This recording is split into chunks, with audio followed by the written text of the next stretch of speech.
Why is this broke fool with a low education here? Upon exiting a high-end restaurant with my elementary school-aged son, we bumped into a classmate from my school days who used to dislike me.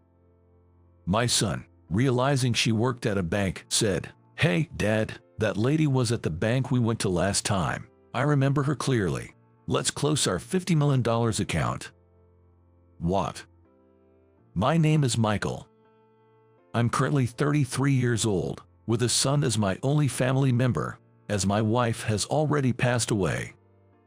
My son, who once toddled around, has grown up quickly and is now 12 years old.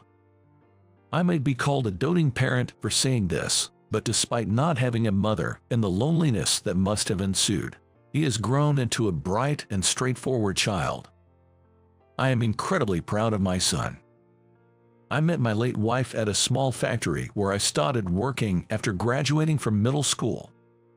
She was working as an office clerk there, also a middle school graduate and the same age as me. We were the only ones of our age there, surrounded by craftsmen who were mostly reticent. It was natural for us to become close friends quickly in such an environment. In January, a few years later, as soon as we both turned 18, we went to submit our marriage registration, officially becoming husband and wife. A year later, our son Alex was born. Despite working from an early age, our salaries weren't substantial due to our limited educational background. We didn't have much savings at that time, but I believe it was the happiest time for us as a family. A week before Alex's second birthday. Since Alex's birthday is coming up soon, I need to really put some effort into decorating the room. I have various preparations to make, so I'm going to do some shopping. Please look after Alex while I'm gone." She left in high spirits. An hour later, my phone rang, and thinking it was my wife, I checked the screen only to see an unknown number. Wondering if it might be a wrong number, I answered anyway, only to be informed that my wife had been killed by a drunk driver. Following that were days filled with visits to the police, funeral arrangements, and taking over the child care that my wife had mostly handled. To be honest, I was too busy to even cry, and I hardly remember anything from that time. A few days after saying goodbye to my wife, Alex started looking for her. "Mommy, Mommy." He was too young to understand that she had passed away. Alex thoroughly searched the house, opening doors and the bathroom door multiple times, but of course, my wife was nowhere to be found. This continued for a while, and though it was a tough and sad time, I made sure to give Alex all the love from both parents. This strengthened our bond immensely. I had chosen not to pursue high school due to certain circumstances and instead had left home to work at a factory with a boarding house. Any place I could sleep was good enough for me. The factory I ended up working for was surprisingly ethical and didn't make me work long hours because I was a minor. Still yearning to learn, I often visited a library which was a 5-minute walk from the boarding house. Meeting Joseph, who worked as a librarian there, was one of my lucky breaks. Now retired, Joseph was a former high school teacher. Seeing me reading old high school textbooks, he initially gave me specific advice on which books were easy to understand and even taught me how to study. I first met Joseph around late April. Impressed by my consistent studying at the dorm and continuous visits to the library, he started teaching me more advanced and diverse subjects. By the time I was 18, he suggested I take the GED. "Michael, considering your learning ability and motivation, it would be a waste not to. You should definitely take the GED." Growing up, I always struggled with money, which was a bit complex for me. However, that also sparked my interest in money circulation and economic systems. Joseph was a polymath with various interests, so he didn't just teach me academic subjects but also shared valuable knowledge about the world situation and economics. Last time I suggested the GED, but if you have the desire to study in a specialized field, you should definitely go to college. He said this, giving me another push forward. By that time, I had been dating my wife for a few years and was considering leaving the dorm to start a family. The idea of college suggested by Joseph was nothing but a distant dream at that point, but life was long, and I thought maybe someday, if we had more financial stability. After Alex was born, I increased my overtime hours to provide for my family. After my wife passed away, I was swamped with work, household chores, and childcare, leaving almost no time for studying. I've lost count of how many times I've wished there were more than 24 hours in a day, or that there was another me. One morning, as I was about to drop Alex off at daycare and head to work, my legs wouldn't move as I intended, and before I knew it, I found myself sitting on a bench in front of a library. What am I doing? I need to get to work. Just then, someone called out to me from behind. "Michael, what are you doing here so early in the morning?" Turning around, I saw Joseph standing there with a kind face. Joseph knows everything and always teaches me new things. He gives me precise advice when I have problems, makes me laugh sometimes, and is a mentor in my life. Perhaps it was Joseph's calming presence that loosened the tension I had been holding, as I found myself shedding tears while recounting my life up until now. Joseph was calm. He listened carefully to each part of my story, nodding along. I talked about living with parents who were both addicted to alcohol and never ceased to be violent. How I was always injured in some way and constantly hungry. My indifferent parents never did laundry. We were cut off from gas, so we couldn't bathe, and I was always dirty, which made me the target of ridicule from my classmates. Even the teachers laughed at me and never treated me as a student. By the time I entered middle school, I was forced to work part-time jobs by lying about my age, and the money I worked hard to earn was all taken by my parents. On the night of my graduation, after my parents had passed out drunk, I fled with the bags I had secretly prepared and hidden. I had been living this life for over 10 years, but I was sick of it, so I ran away from home, met someone important, got married, had a lovely child, and finally I thought I had a normal life and happiness. Why don't I have the things others take for granted? Why is it always me? Listening silently to my lament, Joseph hugged me tightly. "Don't say that. You've done well so far. You're a father who can stand tall in front of your son. I respect you as a person, Michael." Hearing those words made me cry even harder. After a while, when I had calmed down, Joseph apologized to me. "As a former teacher, that story is hard to hear. I'm sorry on behalf of those teachers who couldn't guide your future. I really am sorry, and there's something I've been hesitant to say, thinking it might be overstepping, but would you listen?" Having cried out my past sorrows, I responded with determination to Joseph's suggestion, recognizing him as a reliable adult. "I'll do it." "That's good to hear." Seeing my reaction, Joseph smiled with relief. Today, Alex and I had come to our favorite restaurant. Feeling full and happy, I suddenly remembered the past. So much has happened, but it's already been 10 years. Alex has grown so much. Lost in these deep thoughts, Alex, who had come out of the restaurant with me, looked up at me with his innocent childlike face. "What's wrong, Dad?" "Well, I was just thinking how much you've grown. You even had the horseradish with your roast beef today. It took me until I was an adult to start eating it. When I was a kid, I couldn't easily have beef, so I didn't have a chance. I was 15 when I got my first paycheck and bought a pack of supermarket roast beef. I got carried away and put too much radish on it, and it shocked me right to the back of my head. I couldn't eat horseradish for a while after that, but I overcame it eventually." As I shared my memory with a teasing tone, my son, eager to seem grown up, said, I see, but I'm an adult now too. I won't say no to horseradish anymore. It makes beef so much tastier. Today's roast was the best." His cheeky words made me burst out laughing.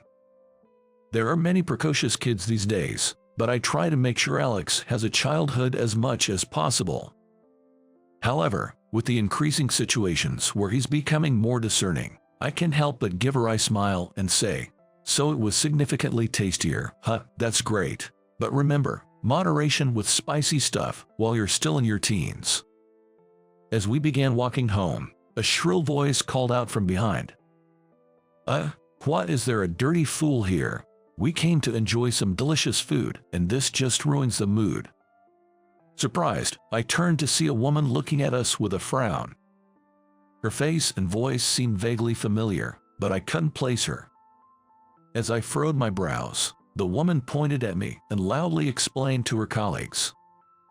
That man was a dropout from my middle school, too poor to even go to high school, and not the brightest either. He never bathed, so he reeked, and his clothes were always ragged and dirty, repelling everyone. What's he doing in front of such a fancy restaurant? Did he go into debt to eat here? As I listened to her, I began to remember. Her name was Emily, a classmate from elementary to middle school.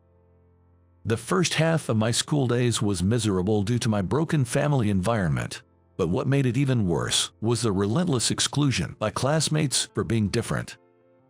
Emily, in particular, was the leader among the girls, a prodigy with elite parents working at a city bank, excellent looks and grades, but also the one who disliked me the most.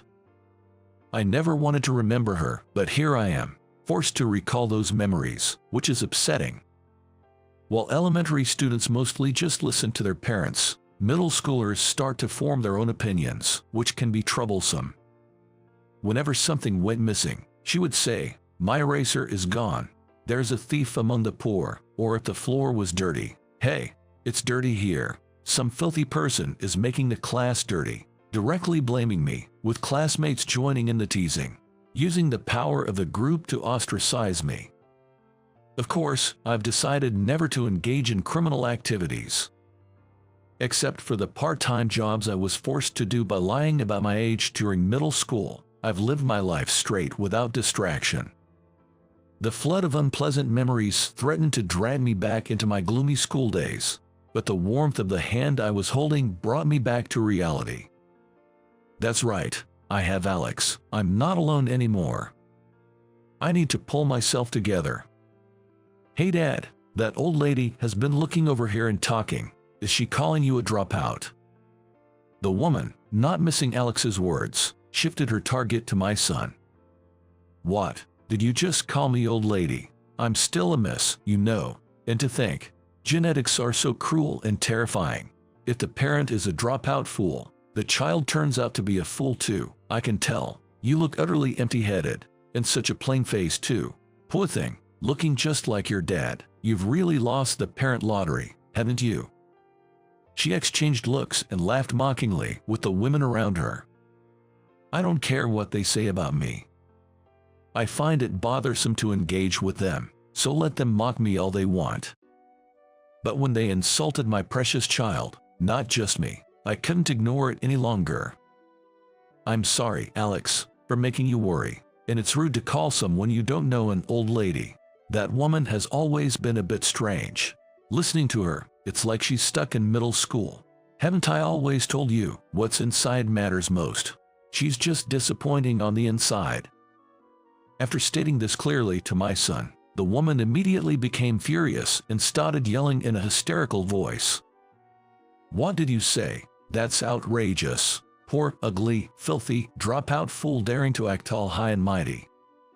Hearing her voice, Alex was taken aback and made a well face before he seemed to realize something, looking up at me with a serious suggestion. "Oh, wait, hey, Dad, that old. Oh, I misspoke. That woman was at the bank we went to the other day. I remember her because of the mole on her cheek, the color of her nails, and her voice, and this strong perfume smell. It's scary to think there's a crazy person at the bank. What if they misuse our money, Dad? We just deposited it, but let's move our $50 million to another bank." "What, $50 million? After Emily's loud exclamation, a man hurried over to them. "Sorry, everyone. The branch manager held me up. I'm late. Nathan can talk forever, you know. Let's go inside. It's time for our reservation."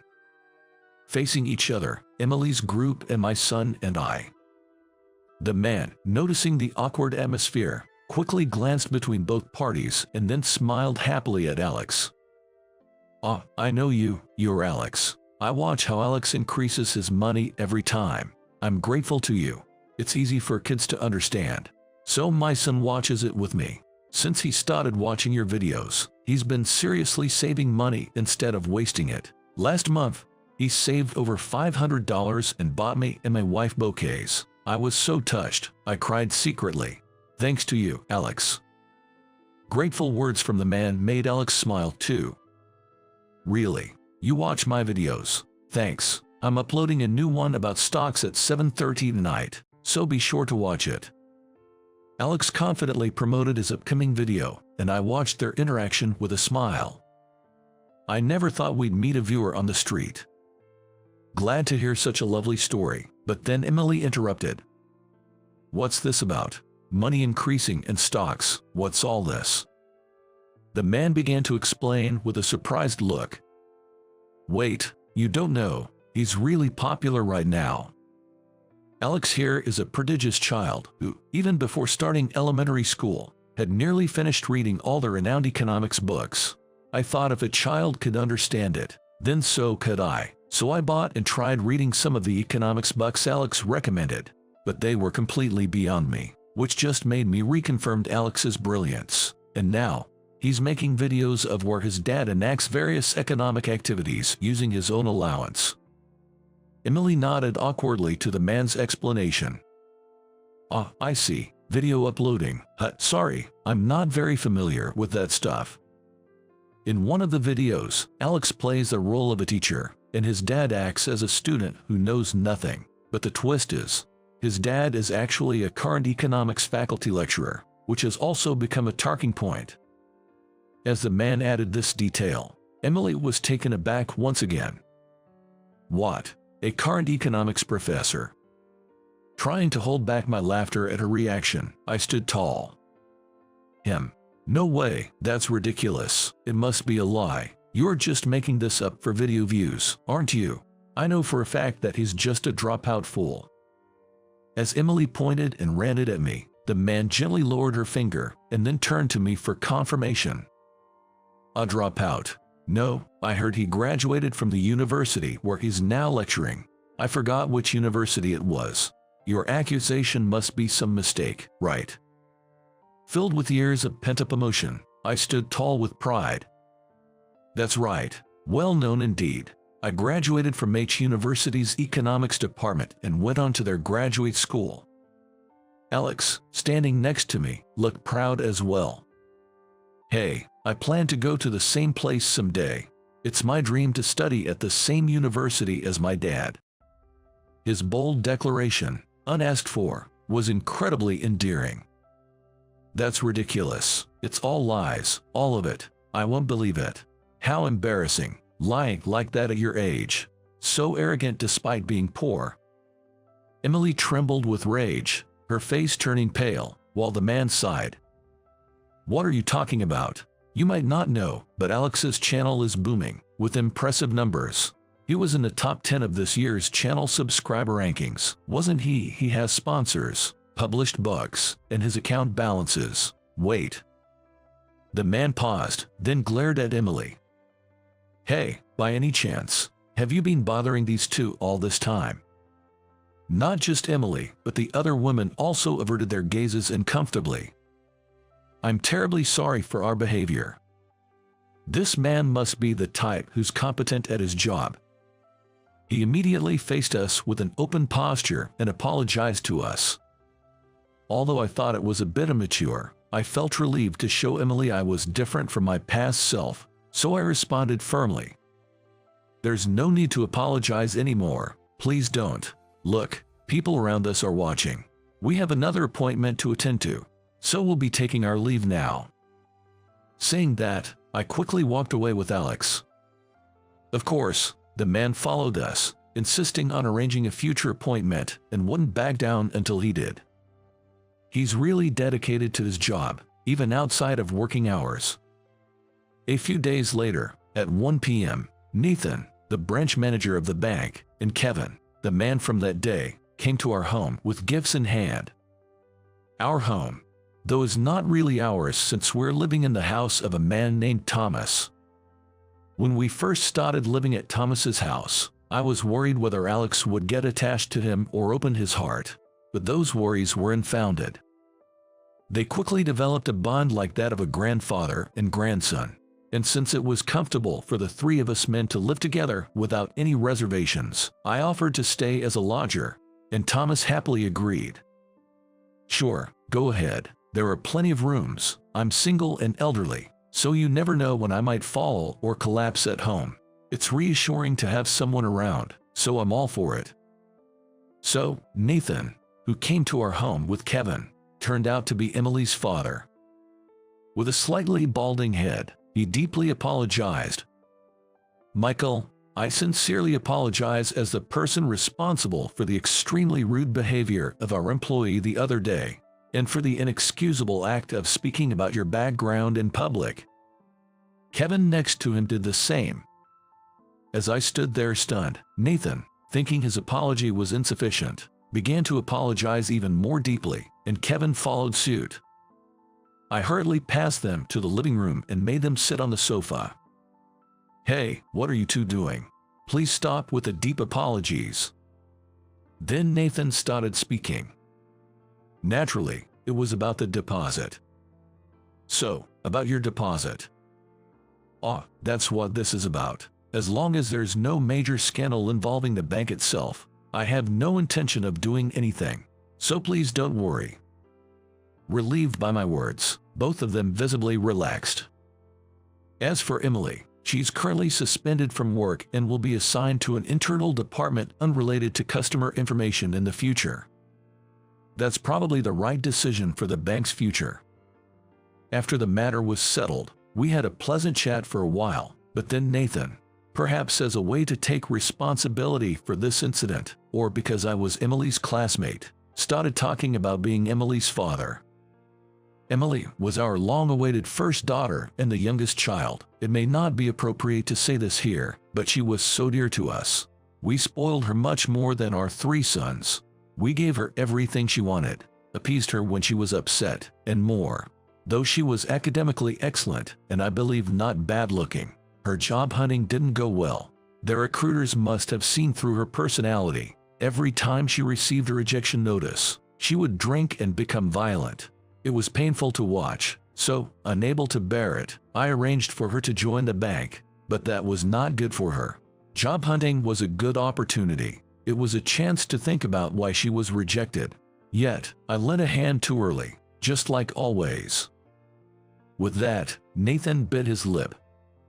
I should have helped my child to stand on her own, to think for herself, like Professor Thompson did for you. Hearing Nathan continue, I asked in surprise. "Huh? Did you just mention Professor Thompson? Why would Nathan bring up Joseph here?"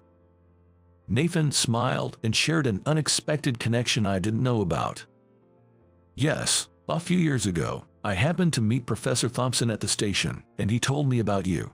Professor Thompson was my teacher during my student days. Joseph had supported me when I was devastated by the loss of my wife. That day, Joseph made a suggestion to me. 'Joseph, I don't want to go to work. There are plenty of others to replace me, and I want to quit. But if I do, my child and I won't be able to survive. We have no savings.' To my worries, Joseph suggested a job. 'I know a retired university professor named Thomas. How about looking after him? His house is big, and you might be able to live there. He doesn't have any relatives nearby, and though I suggested he consider a nursing home, he refused. When I visited him last time, he sighed and mentioned how he wished he had someone to help around the house.' Joseph added more information. 'He loves teaching since he was a professor, so he might help with studies when he's free. He's a bit hard of hearing, so he won't mind if Alex plays around, and it's a quiet environment, which could be good for a child's education.' Feeling how much he cared, I ended up crying again. This Sunday of the week I talked with Joseph. Since Joseph was free that day, Alex and I, along with Joseph, went to visit Thomas's house. Thomas was around 80 years old, but didn't seem his age and was very energetic. He had lived a life dedicated to research and had never married. I was worried he might be difficult to get along with, but he was not shy and immediately took a liking to Alex, calling him a quick-thinking genius. Everything went smoothly, and Alex and I ended up living with Thomas. The next day, I contacted the factory and officially quit my job. The factory manager, Matthew, gave me a kind send-off, making me tear up a bit. I see. I was hoping that this rest period would give you some time to reflect positively, but you're still young, and there must be many things you want to do. Keep up the good work. I'm rooting for you. If you ever run into trouble or have something on your mind, don't hesitate to get in touch. Yes. Thank you so much for everything up to now. In a nurturing environment, I devoted myself to household chores, studying, and parenting. After passing the GED, I secretly applied to and was accepted into H University, which I had long admired. I attended school on a scholarship, joined a research lab, assisted the professor, and successfully completed my thesis. With Thomas's support, I never once stumbled during my university years. By the time I submitted my thesis, Thomas had taken an interest in Alex's genius and had started making videos for fun. When I told him I was advancing to graduate school and had been offered a part-time lecturer position, Alex's eyes sparkled with excitement. "Wow, you're going to be a lecturer. I'd love to attend one of your classes." It had been a while since I'd taught, so I practiced with Alex as my student, but he gave me a harsh evaluation. "Dad, if you're going to teach like that, it's not going to work. Let me explain it more clearly. Just watch." When Alex offered to show me how it's done, I became the student in his class. We recorded the session, not for broadcasting but as a keepsake. However, we didn't expect the first lesson to be so good, and when Thomas said it would be a waste not to share this, we decided to post it online, where it quickly surpassed 1 million views. Amused by the smooth flow and popularity of the video, Thomas decided to turn it into a series. Subsequently, Alex's videos were featured on variety shows and evening news programs. This led to the publication of a book that explains economics in a way children can understand, and Alex became a sought-after talent, dubbed a child investor. It's hard to believe that we once lived a modest life while I worked at the factory. I truly feel that we've been blessed and supported by so many people. When I shared our story with Nathan and the others, Nathan began to speak quietly. "Actually, I knew about the environment you were living in when you were in the neighborhood. I knew the situation you were placed in." I tensed up at his words. It's shameful as an adult, and there's nothing that can be done about it, but outsiders can't interfere in family matters. I had thought if you ever sought help and no one else was there, I would step in, but you had already left. Your will to survive was stronger than my desire to help. Still, it's rare for a child thrown into society to come out unscathed. I regret that I didn't act sooner instead of waiting. I was speechless at his unexpected words. Back then, without telling my daughter the details, I asked her to be mindful of you, but she must not have liked that. Maybe she wondered why her parents cared about someone else instead of her. I think it was around her high school years when I heard from others about what she had done to you and immediately scolded her. She apologized meekly at the time, but the fact that she hasn't changed over the years might be a problem with her character. I didn't know what to say to Nathan, who looked dejected. The room was enveloped in a gloomy atmosphere. Feeling awkward, I decided to change the subject by asking something I was curious about. "By the way, how are my parents doing?" "Your parents moved away shortly after you left that house. The house was demolished, and now the site is vacant," he informed me. "They probably feared that I, having fled, might expose them. For whatever reason, they haven't contacted Alex or me, even though we're now visible in public. I don't have a good opinion of my parents and have no intention of seeking them out. I'll think about it if the time comes. Though they didn't raise me properly, I'm grateful they brought me into this world, so I won't reject them outright." Nathan glanced at his watch and said, "Well, it's about time we left. I'm truly sorry for this occasion," and they left. After seeing them off, I went for a walk outside, reflecting on my past and present relationships and my own life. I was a dirty, impoverished child with neither money nor wisdom. Honestly, what Emily said wasn't wrong. I was unloved by my parents, disliked by classmates, and shunned by adults, living a life of solitude. Even though I was crawling at the bottom of society, I learned that there were people willing to reach out to me. Looking back, perhaps I was too consumed by the hatred for my parents, classmates, teachers, and the adults around me that I didn't even consider seeking help. I might have been too cornered then, but if I had been unable to trust anyone and just hardened up, I might have ended up missing, just like my parents. Though my time with my late wife was short, her kindness and sincerity touched me, and having a son like Alex, who trusts me completely, allowed me to regain my humanity. Come to think of it, I've spent more time with Alex than with my wife. Meeting wonderful people like Joseph and Thomas, who gave love without expecting anything in return, was a priceless lucky card in my life. What I thought was a life of despair turned out to be filled with irreplaceable treasures. Looking up at the sky, I saw a rainbow, perhaps because it had just stopped raining. I remembered my wife, whose memory was slightly fading over time, and expressed my gratitude. Thank you. Now, it's time to head back home. As I approached the house, I could hear Alex and Thomas's laughter from inside, enjoying a game together. Listening to their laughter, I slowly closed the door behind me. Everything seemed to be going smoothly with both my job and family life, so how did it come to this? John, I'll get straight to the point. Can you quit the company? What?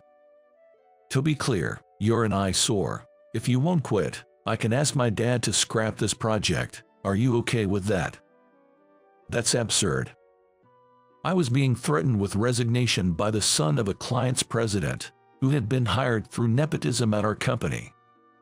After much thought, I decided it was not wise to resist. A major company project was at stake. Despite feeling frustrated and ashamed, I succumbed to his threats and decided to quit the company. When I revealed to my wife, Emily, that I was quitting my job. Well then, that's good. Thank you for quitting your job. Surprised by Emily's unexpected words, I tilted my head in confusion. My name is John. I'm a 26-year-old construction worker. My father is a well-known architect who handles everything from state offices and commercial buildings to custom homes, and my mother works as an interior coordinator, partnering in my father's architectural firm. Growing up in a family of architects, I was captivated by the allure of architecture from an early age. Even when taken to museums, I was more interested in the structure and architectural styles of the buildings than the exhibits themselves. I loved looking at my parents' work and flipping through the vast collection of architectural materials and photos at their workplace. I dreamed of someday doing this kind of work myself. I went to a high school with an architectural program and used the money I earned from part-time jobs to visit newly opened cafes and commercial facilities, conducting my own fieldwork to understand the architectural styles and materials used.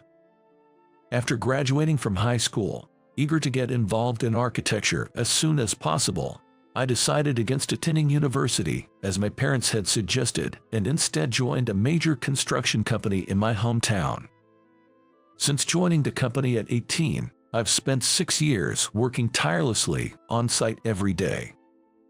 Through my work, I've steadily accumulated practical knowledge and experience necessary for architecture, such as construction work, reading blueprints, and using equipment. I'm satisfied with my career.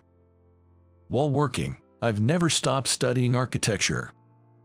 I want to one day create buildings that I've designed myself. That's the dream I've been tirelessly pursuing. I may be a dull man who sweats through physical labor every day and spends his evenings buried in studies, but I have the love and support of my dear wife. I fell in love at first sight with her 3 years ago when she was working for one of our clients. After a relentless pursuit, we started dating and were happily married last year. Now, she wakes up early every morning to make lunch for me, who works on site. She's an excellent cook, practically a professional.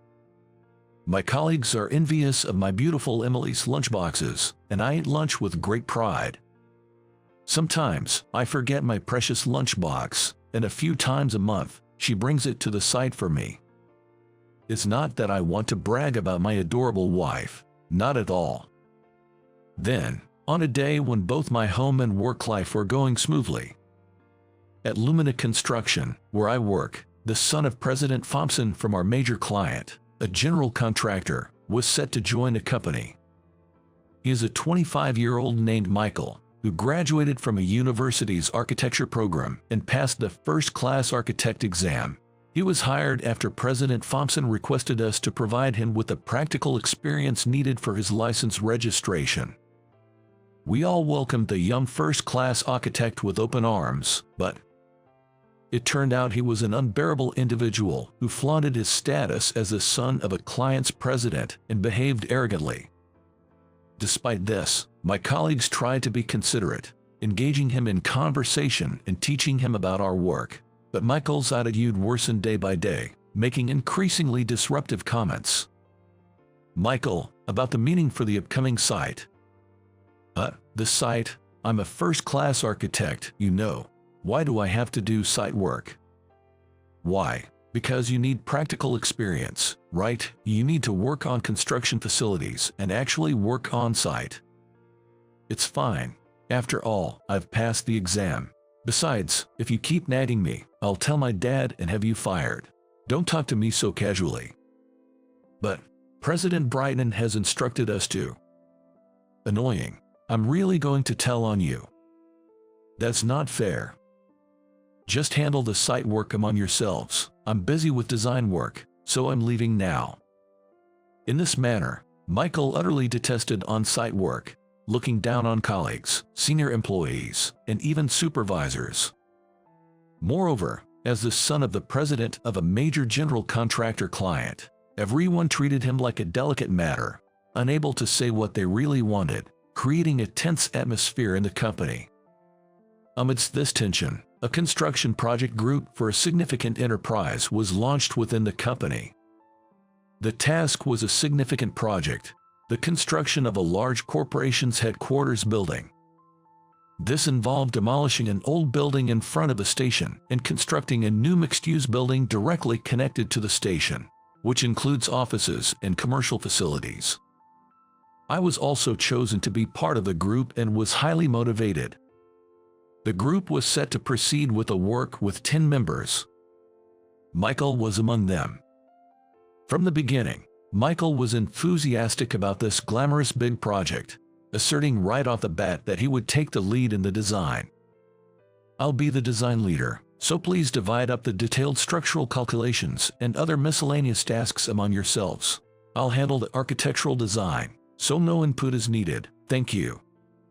Are you going to do it alone? It's a big project, are you sure you can handle it? Of course, after all, I am a first-class architect. I have plenty of ideas stocked up from my university days, so it'll be a breeze. Really? Enough, will you? Do you think it's okay to say that to me? I'm just worried. That's none of your concern.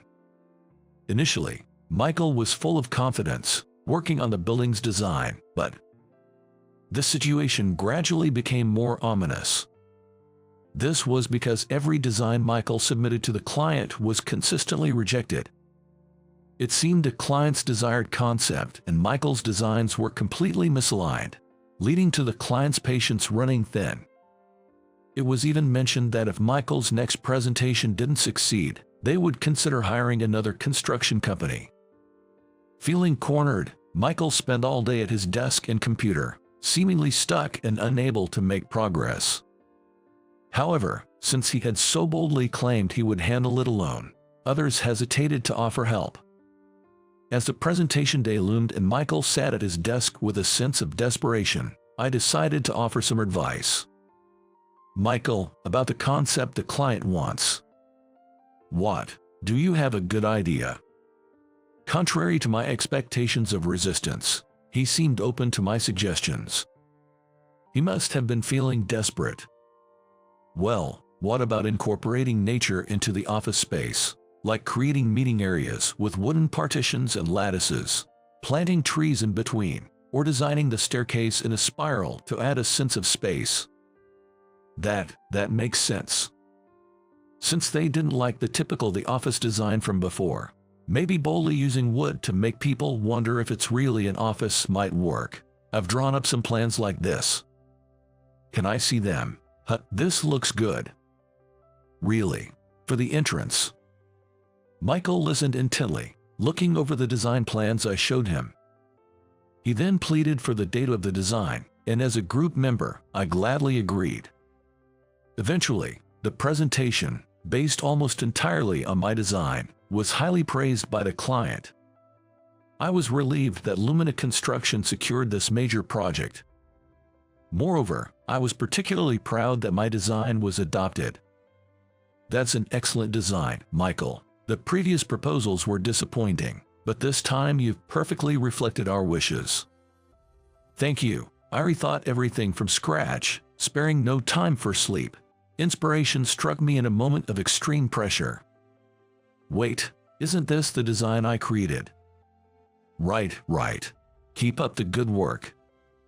Incredibly, Michael took all the credit for the project's success in front of the client.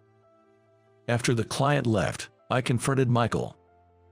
Michael, this is too much. How can you monopolize the success like this? What's wrong with that? I presented it under my name. But in the end, it was my design that was used, right?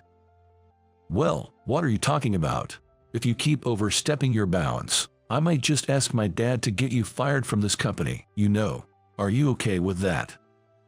You can't do that. What are you saying? Do you have any idea how much stock my dad holds in this small construction company? The personnel and management of this company are all under my dad's control. That's absurd. Don't believe it. Think I can't do it. Want to see for yourself. Michael sneered, belittling me. I bit my lower lip in frustration but endured it, not wanting to be removed from this job. After that, the project proceeded smoothly, and we entered a critical phase in the design work. One evening, as I was working late, Michael unusually approached me for a conversation. Ever since the incident where he took credit for my work, Michael and I hadn't spoken at all, and even if he apologized now, I had no intention of forgiving him. John, can I talk to you for a sec? What is it? Don't be so standoffish. After stealing my work, you have the nerve to act like this. Wow, you really hold a grudge. Anyway, that's not important. To cut to the chase, can you quit the company? What? Are you hard of hearing? I said, quit the company. If you don't, I might just ask my dad to scrap this project, you know. If the project gets scrapped, you'd be in trouble, right? Idiot. I'm the son of president. I'm just here for training and to build my resume. If this big project gets scrapped, it's the people of this company who will suffer, not me. If you quit, everyone else won't have to be left in the lurch. What will you do? That's despicable. What do you gain from doing this? You're an eyesore. A lowly high school graduate doing site work, acting all high and mighty towards me. A university graduate and first-class architect. It was so annoying. I just want you gone from my sight. That's ridiculous. Then, please submit your resignation tomorrow. However, I was dumbfounded by the unexpected turn of the conversation. Michael might have noticed my anger towards him and feared that it would somehow come out that he stole the project's success. Dealing with Michael started to feel absurd. If I stay here, Michael might throw a tantrum and actually scrap the project. That would be too regrettable. I managed to design the building I aimed for, even though it didn't end up being credited to me. I absolutely want to see it completed. Besides, I can achieve my dreams even if it's not with this company. After a night of agonizing, I decided to quit the company. Worried that my resolve might waver, I decided to discuss it with Emily after submitting my resignation. The next day, my boss was surprised and concerned when I submitted my resignation, but after explaining the situation, he understood and supported my decision. I also said my farewells to the project group members. Among them, a good senior colleague named Derek said, "Thank you for quitting," and patted my shoulder in a comforting manner. Surprised by his words, I looked at Derek's face, which seemed serious despite his smile, but I couldn't bring myself to ask again and just thanked him before parting ways. After organizing my things at the company, I went home and told Emily about my resignation. "Actually, I quit my job today. I made the decision without telling you, and I'm really sorry." "Why are you apologizing?" "Huh? Actually, it was the right decision. Thank you for quitting." Following Derek, even Emily thanked me for quitting my job, leaving me completely bewildered. Emily then smiled warmly and shared something with me. A few days later, I received a direct call from the client of the building construction on my cell phone, leading to an unexpected summons back to the company I had resigned from. Rushing to the company and being led to the designated meeting room, I found Michael sweating profusely and looking down, a distinguished middle-aged man in a fine suit, and the familiar building construction client's representative. "John, we've been waiting for you." "What's going on?" "I'm terribly sorry, but I've resigned." "We've heard everything. Absolutely unacceptable. Actually, we've been having trouble getting clear answers from Michael here regarding the building's design." "I see." To top it off, he submitted proposals that completely ignored the concept we had approved, creating utter chaos. When pressed, it turned out that you were the one who had created that brilliant design. "We've called you here because we desperately want to see that building completed based on your design. We need your expertise, John." I glanced at Michael, who had turned pale and shrunk in size behind a client. His previously arrogant demeanor had completely changed, and he now looked like he was on the verge of tears, sitting on the floor. "John, I'm truly sorry. It's too late for that now. Please, don't say that. Help me." "What? You were the one acting all high and mighty because you're a president's son, saying your job was safe even if the project failed. Why are you saying this now?" "Well, that's because." "You fool. How dare you say such things? I've reached my limit this time. You talked about scrapping the project. Do you have any idea how important Lumina Construction is as a client to my company? This project is actually being carried out by us." "Eek. I just thought we were a mere subcontractor." "Subcontractor or not, every business partner is valuable in completing the same work. Do you have any idea how ashamed I felt hearing about all the trouble you've caused at Lumina Construction, where I pleaded for you to be trained?" "I'm sorry. Please forgive me, Dad."